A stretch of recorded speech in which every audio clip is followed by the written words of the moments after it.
When I run, I just like being aware of my surroundings because I've always really loved nature. So I just like hearing all of like the birds and the bugs.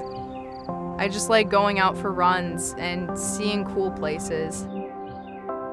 Running in like more woodsy areas just helps me feel more like balanced and just kind of grounds me. The grounding feeling of running is something that I really love about it. Especially with like COVID last year, running was almost just like my escape from everything. When everything's got stressful or, I just didn't know what to do, I'm like, well, I can always go for a run. That was my one thing that I knew was always gonna be there for me.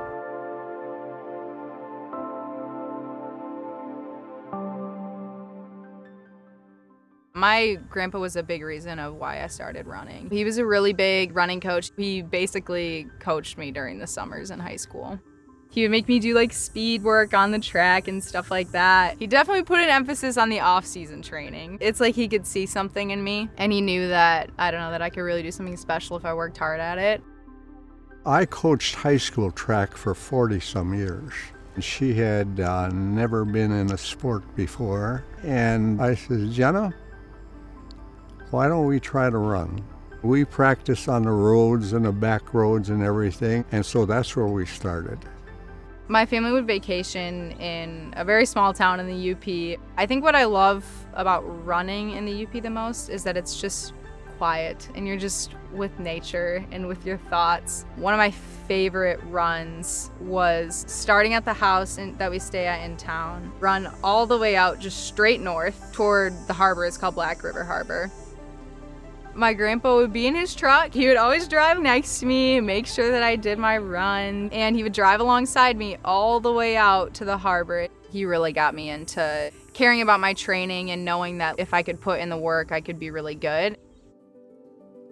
I always expected her to progress to the point which she would be a winner. She was not that good in 6th grade. She didn't really like it that well, so it took me time to build her interest and correct some of the things that had to be corrected.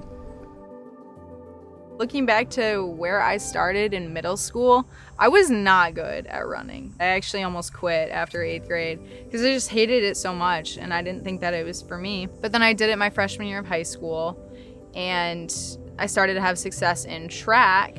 My sophomore year of high school, I made states and I did really well, better than I thought I would. That was just so motivating for me. I was like, shoot, I think I can be pretty good. I just started running more, harder, my junior and senior year of high school, and eventually Coach Bresnaugh reached out to me and asked if I wanted to run at Michigan State. It was basically a no-brainer for me. Something a lot of people don't realize about running is how much of a mental sport it is. People always say, oh, well, I can't even run a mile.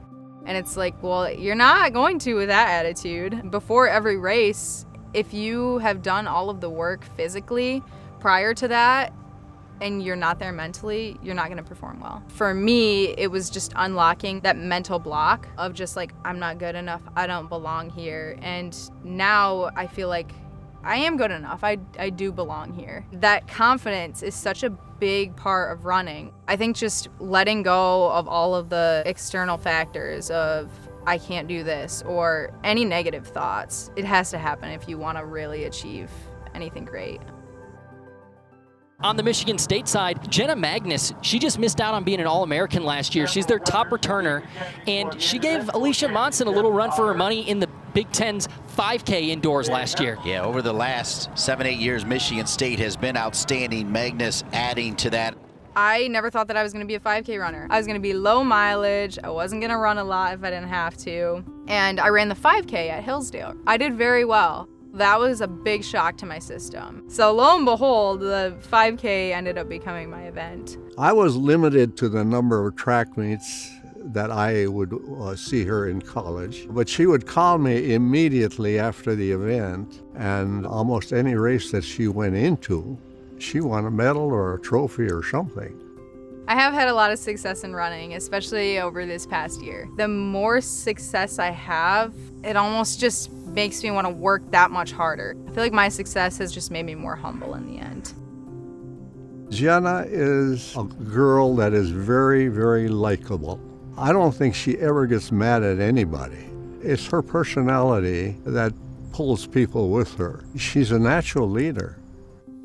I had a lot of individual success over this past year, but being there with my team was really what made that success stick out in my brain. We're all very encouraging to each other. These past few years, we've really made a point to cheer for teammates in other event groups and just not even focusing on yourself, focusing on the team, focusing on how somebody else is doing. It's just very nice to know that your teammates are doing well, your teammates are out there trying just as hard as you are to score points for your team. You just want a big video. When I think about where I started, spending my summers running in the UP, I still just kind of can't believe that I am where I am right now. And I definitely credit a lot of my successes to just my summer trainings up in the UP. She just is so proud when she can come to me and say, "Grandpa, I finished first." I was very much a part of her track running. She's just my best friend. I visited my grandpa after outdoor track nationals, and I brought home my big box of awards. I was just pulling them out of the box, and he just sat there in disbelief. And I stood there in disbelief, and I'm like, "I don't know, Grandpa, I'm here." And he's like, "Well, you're still running, right?" And I'm like, "Don't you worry, I'm still running."